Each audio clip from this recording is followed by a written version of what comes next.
कल मैंने बेटा आप लोगों को कल्लू कुमार की ऊनाकोटी में आपको पढ़ाया था, त्रिपुरा के बारे में हम लोग पढ़ रहे थे, ठीक है। तो ये बताया था कि हेमंत कुमार जमातिया जो हैं वो वहाँ के एक सुप्रसिद्ध गायक हैं और जो 1996 में संगीत नाटक अकादमी द्वारा पुरस्कृत भी हो चुके हैं। फिर पहले तो वो क्या, जब वो जवानी के दिनों में थे, जब वो जवान थे, तब वो पीपल्स लिबरेशन ऑर्गेनाइजेशन के कार्यकर्ता थे। लेकिन जब उनसे लेखक की मुलाकात हुई तब वे हथियारबंद संघर्ष का रास्ता छोड़ चुके थे और चुनाव लड़ने के बाद जिला परिषद के सदस्य बन गए थे। कल यहाँ हमने बताया था, ठीक है। क्लियर इतना? आवाज आ रही है? Yes, ma'am. अच्छा, तो कल यहाँ तक थे हम, ठीक है ना। Yes, अब आज ma'am. देखेंगे पेज नंबर 21, लास्ट पैरा निकालिए, सेकंड लास्ट लाइन। जिला परिषद ने हमारी शूटिंग यूनिट के लिए एक भोज का आयोजन किया। ये पूरी शूटिंग चल रही थी ना एक सीरियल के लिए, तो उसके लिए एक भोजन का आयोजन किया उन्होंने। यह एक सीधा साधा खाना था जिसे सम्मान और लगाव के साथ परोसा गया था। भारत की मुख्य धारा में आई मुजोर और दिखावेबाज संस्कृति ने अभी त्रिपुरा के जनजीवन को नष्ट नहीं किया है। मतलब जैसे अभी हम लोगों में दिखावा है, अब हमारे यहाँ भोजन होता तो हम तरह तरह के व्यंजन बनवाते, है ना, पूरा अपना दिखावा करते, लेकिन वहाँ ऐसा नहीं, वहाँ साधारण सा खाना था जो वहाँ का रोजमर्रा का जो खाना है, सामान्य खाना, वो भोज था। और अभी त्रिपुरा में इतना दिखावा, ये सब भौतिकवाद नहीं आया है।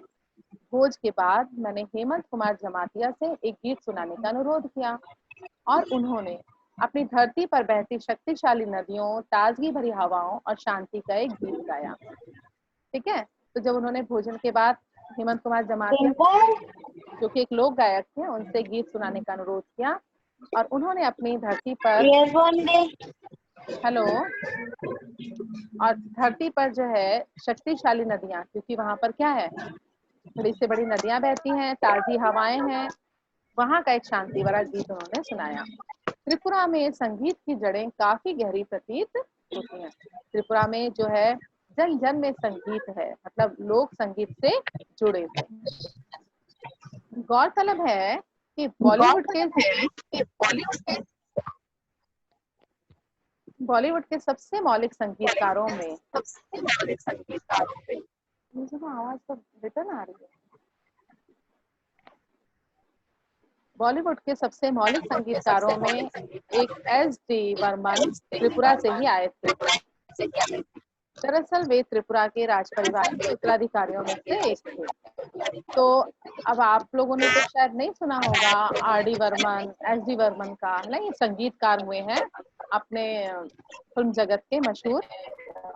नाम हो सकता है जिन बच्चों को पुराने गीतों का शौक हो उन्होंने सुन रखा हो, आपके माता पिता ने तो जरूर सुना होगा, पेरेंट्स ने, है ना, एस.डी. बर्मन वगैरह के गीत। वो त्रिपुरा से ही आए थे।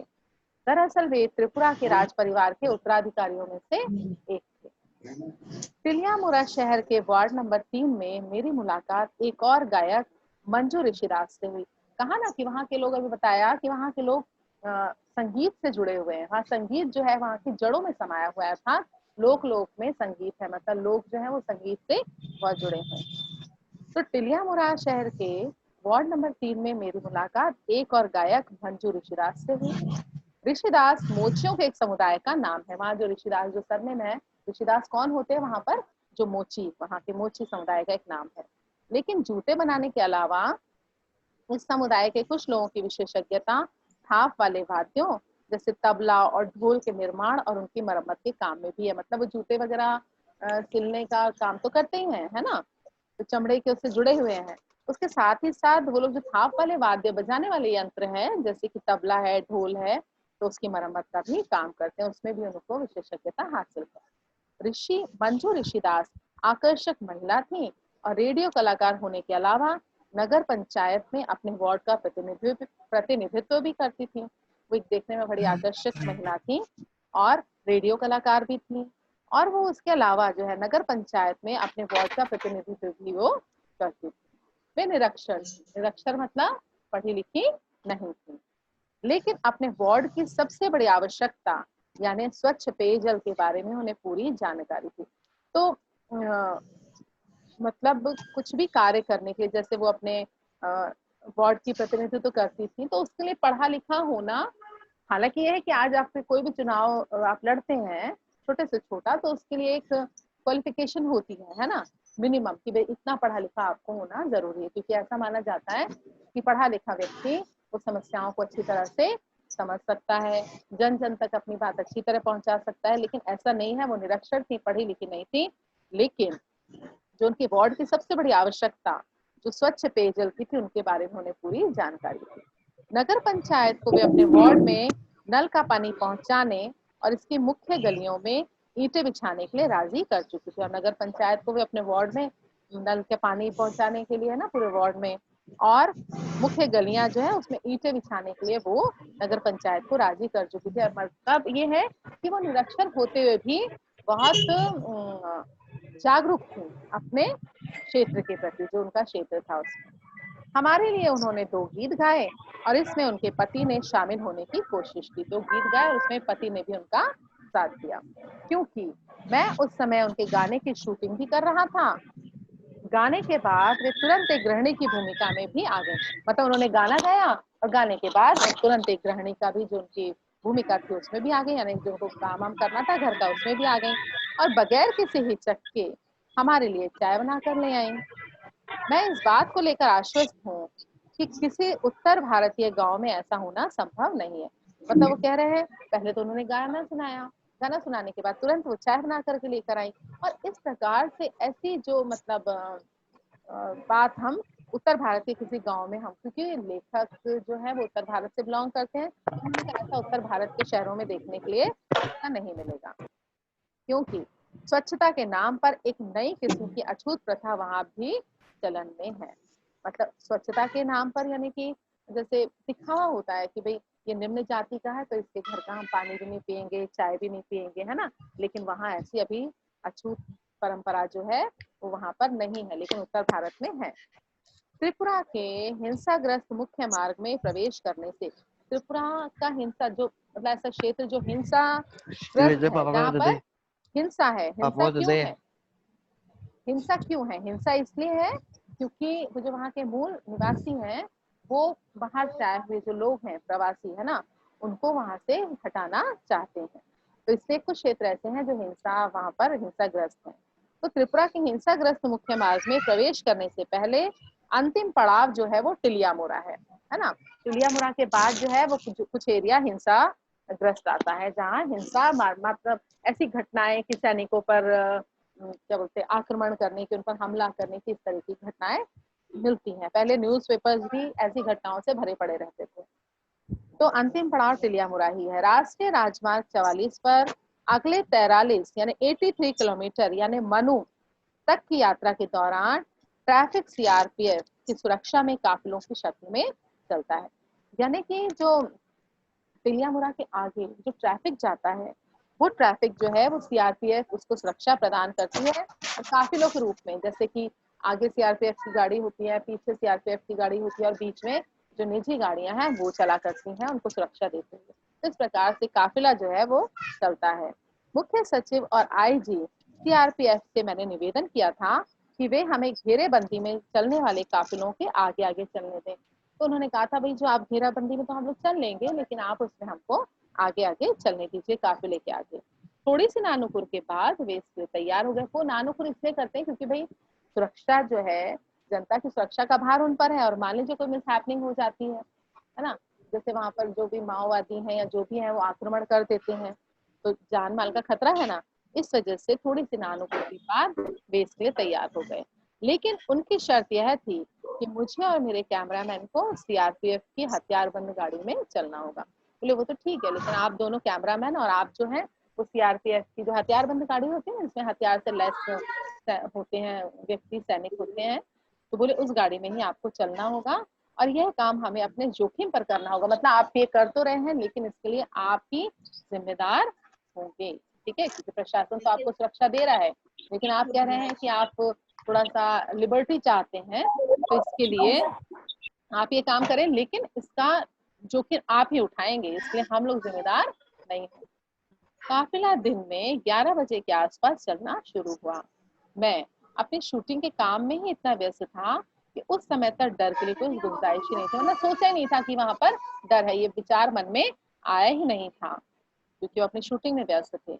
और जब तक मुझे सुरक्षा प्रदान कर रहे सीआरपीएफ कर्मी ने साथ की निचली पहाड़ियों पर इरादतन रखे 2 पत्थरों की तरफ मेरा ध्यान आकृष्ट नहीं किया, मतलब तब तक तो डरे नहीं थे। जब सीआरपीएफ ने बताया कि यहाँ पर 2 पत्थर ये जो रखे हुए हैं उसके बारे में जब उनका ध्यान आकृष्ट कराया, तब उन्होंने उस बात की गंभीरता को समझा। 2 दिन पहले उन्होंने ध्यान दिलाया और कहा कि 2 दिन पहले हमारा एक जवान यही विद्रोहियों द्वारा मारा गया था।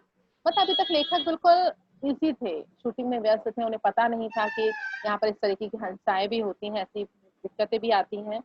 लेकिन जब सीआरपीएफ कर्मी ने एक निचली पहाड़ी पर इरादतन रखे 2 पत्थरों की ओर उनका ध्यान दिलाया और बताया कि एक दिन पहले ही 2 दिन पहले ही हमारा एक जवान यहाँ विद्रोहियों द्वारा मारा डाला गया है। उसने कहा, जब उसने बताया तो लेखक की रीढ़ में झुरझुरी सी दौड़ गई, मतलब एकदम वो कांप से गए। मनु तक की अपनी शेष यात्रा में मैं यह ख्याल अपने दिल से नहीं निकाल सका।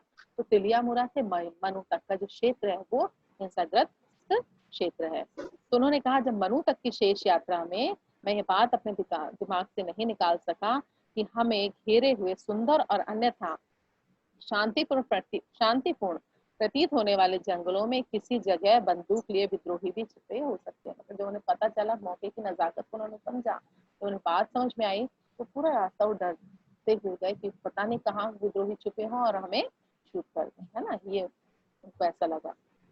त्रिपुरा की मुख्य नदियों में से एक मनु नदी के किनारे स्थित मनु एक छोटा सा कस्बा है। नदी का नाम भी मनु है और जगह का नाम भी मनु है। जिस वक्त हम मनु नदी के पार करने वाले पुल पर पहुंचे, सूर्य मनु के जल में अपना सोना उड़ेल चुका था, अर्थात सूर्योदय हो चुका था और उसकी जो किरणें हैं वो जल में मनु नदी के जल में पड़ रही थी। वहां मैंने एक और काफिला देखा। एक साथ बंधे हजारों बांसों का एक काफिला किसी विशाल ड्रैगन जैसा दिख रहा था और नदी पर बहा चला आ रहा था। तो जो पहाड़ी एरिया होते हैं ना, तो पहाड़ों पे जंगल होते हैं, घने घने जंगल होते हैं, वृक्षारोपण भी किया जाता है कई बार वहां। तो जो घने घने जंगल होते हैं उनकी लकड़ियों को काट कर और जो उनके तने होते हैं मोटे मोटे, उनको लट्ठे जो होते हैं उनको एक साथ बांध दिया जाता है, ठीक है, और उसको नदी में छोड़ दिया जाता है। तो नदी के वेग के साथ ऊंचाई से वो क्या आते हैं, नीचे की तरफ आ जाते हैं, क्योंकि पर्वतीय स्थल है, वहां पर नदी कैसी है, ऊपर से नीचे की तरफ बह रही है, उसमें वेग होता है नदी में, तो जल में गति होती है, वेग होता है। तो उस पानी के बहाव के साथ वो लट्ठे बांध करके, बहुत सारे लट्ठे एक साथ बांध करके, इसमें बताया गया है, वो कह रहे हैं कि हजारों बांस का एक काफिला है ना, तो उसमें वेट हो जाता है, नदी के बहाव के साथ साथ वो ऊपर से नीचे तक चले आते हैं। और वो हमें वो काफिला बांसों का काफिला था वो, है ना, बांस जो होते हैं उसका, किसी विशाल ड्रैगन जैसा दिख रहा था और नदी पर बहा चला आ रहा था। उस प्रकार बड़े बड़े वृक्षों के तनों के साथ भी होता है, वहां कटाई होती है जंगलों में और उसको इस तरह से बांध करके कोई नदी में उसको बहा दिया जाता है। और नीचे जहाँ पर आरा मशीन लगी होती है, यहाँ जहाँ कटाई होती है उनकी, है ना, उनको छोटे छोटे मतलब टुकड़ों में जहाँ बांटा जाता है, वहां ऐसे आरा मशीन होती है, नदी के किनारे कहीं होती है, वहां पर उनको रोक करके हटा लिया जाता है। पर्वतीय प्रदेशों में इस प्रकार से होता है।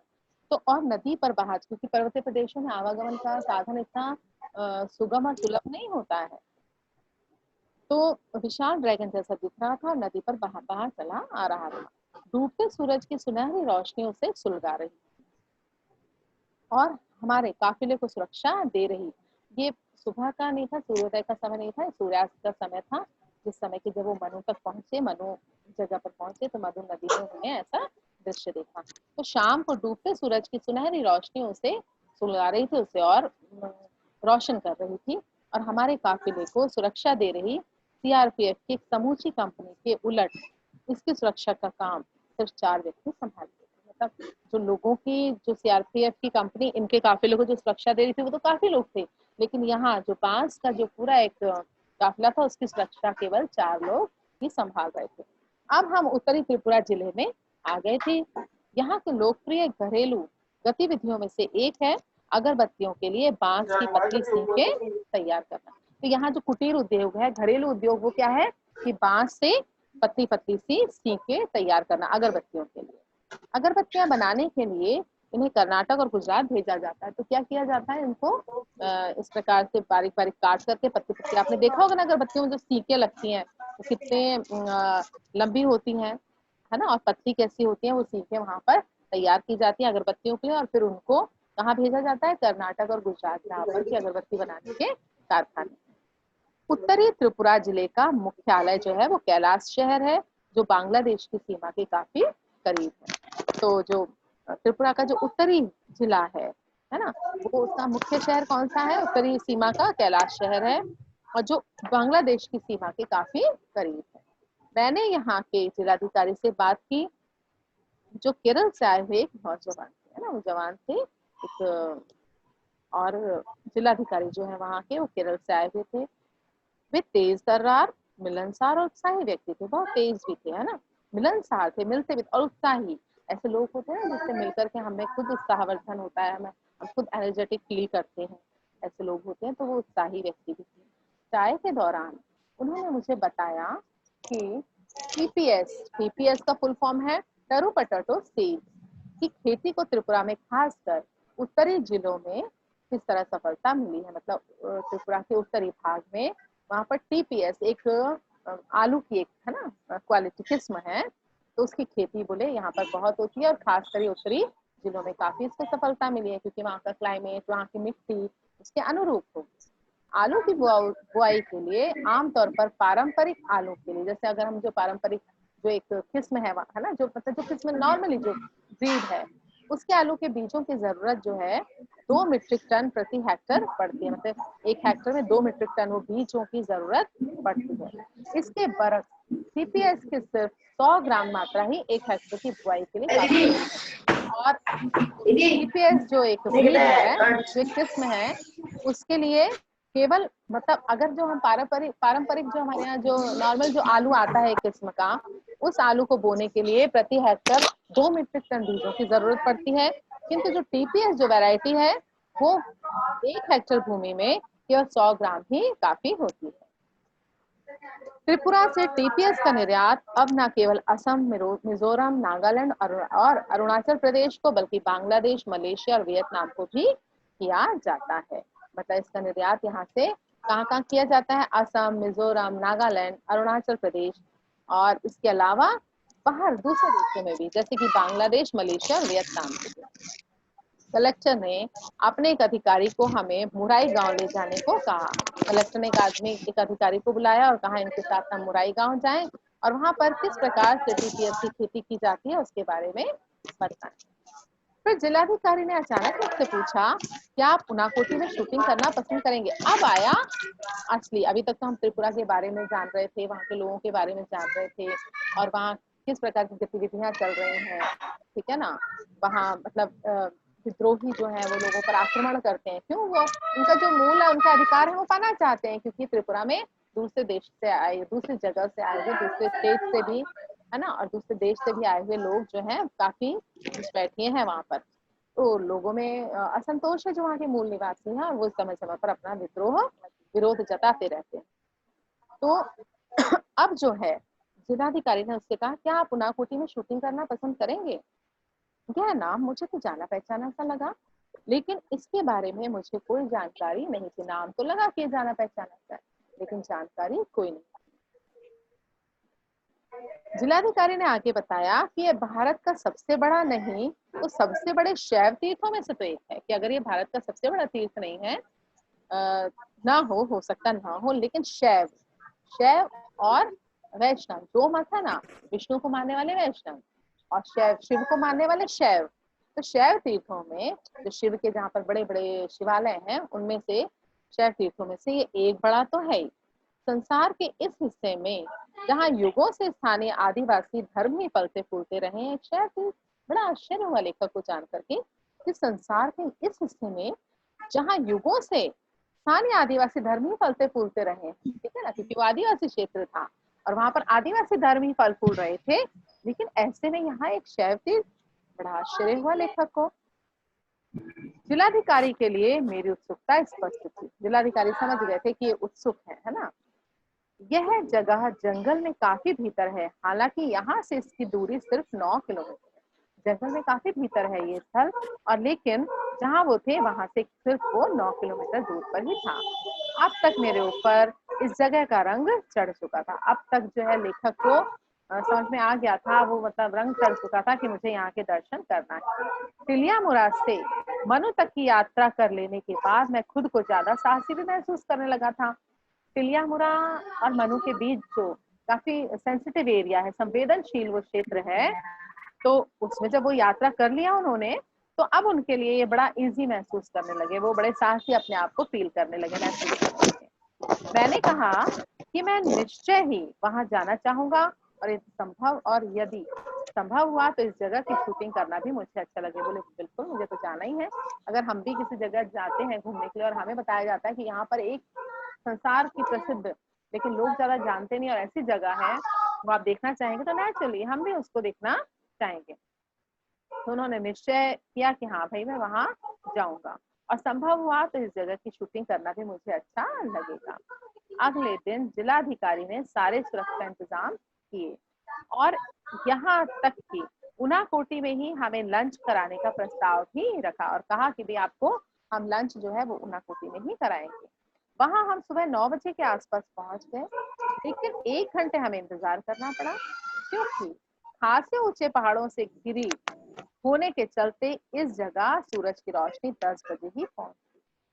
तो ऐसे हमारे यहाँ बहुत से पर्वतीय जगह हैं जहाँ के सूर्योदय तो एक जगह का मैंने सुना था, ऊना एक जगह है हिमाचल में, वहां तो 11 बजे सूर्योदय होता है। मतलब सूर्योदय तो हो चुका अपने समय पर, लेकिन क्योंकि चारों तरफ पहाड़ों से घिरा होने की, पहाड़ों से चारों तरफ पहाड़ और बीच में वो गांव है, तो वहां पर सूरज की रोशनी 11 बजे जाती है। बड़ा आश्चर्य हुआ मुझे, और जब मैंने इस पाठ को पढ़ा तो मुझे इस बात थोड़ी बात ये समझ में आ गई कि वहां भी जो है उनाकोटी कैसी जगह है, जो कि चारों तरफ एक अच्छी खासी ऊंची पहाड़ियों से घिरा हुआ है, और वहां पर जो रोशनी है सूरज की वो 10 बजे ही पहुंच पाती है। उनाकोटी का मतलब है एक कोटि, कोटि किसको कहते हैं, करोड़, है ना। तो उनाकोटी का मतलब है एक कोटि, यानी 1 करोड़ से, अच्छा कोटि मीन्स करोड़, लेकिन उनाकोटी मतलब करोड़ में एक कम, ठीक है ना।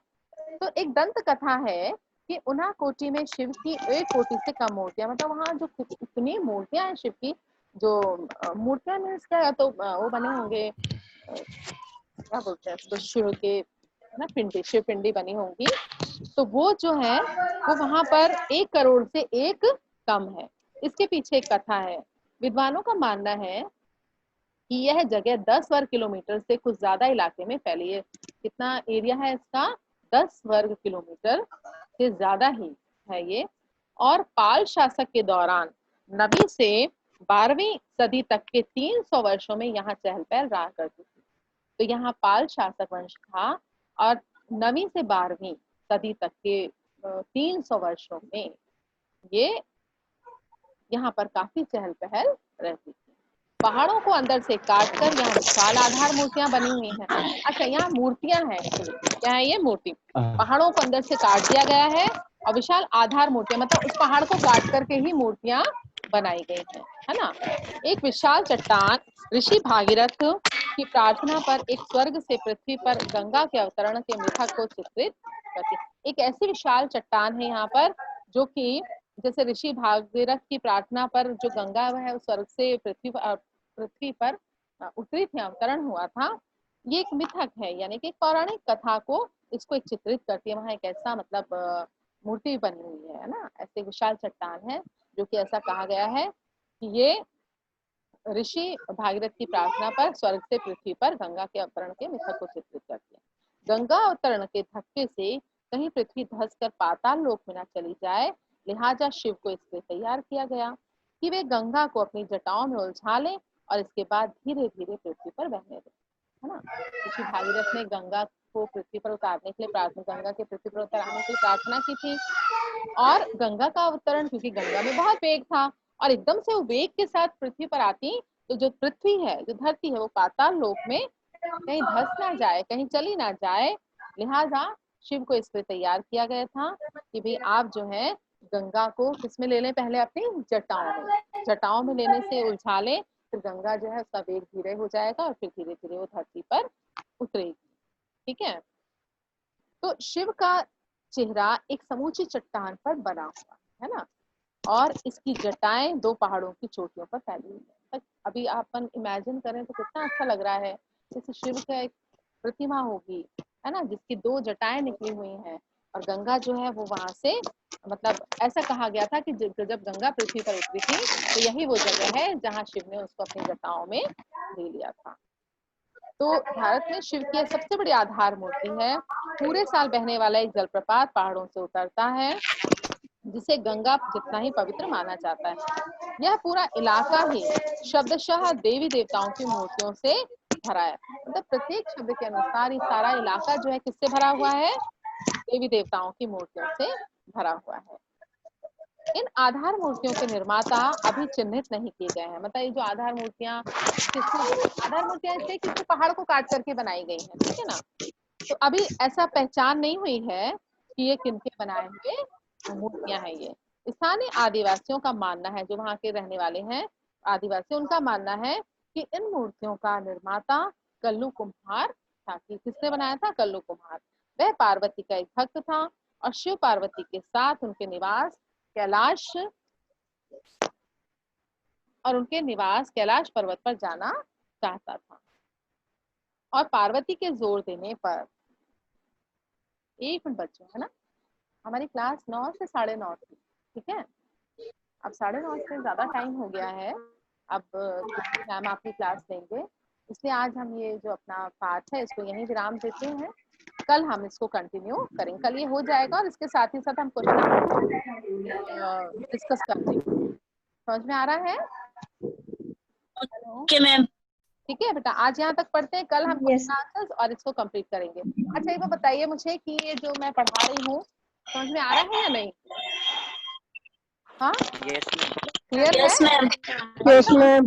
अच्छा, जो भी प्रॉब्लम हो आप मुझे व्हाट्सएप पे आप मेरे को भेज सकते हैं, फोन कर सकते हैं, आपको जहाँ जो दिक्कत आ रही है, ठीक है। चलिए, ओके मैम। चलिए पढ़ाई करिए अपना, खुश रहिए, स्वस्थ रहिए, निरोगी रहिए।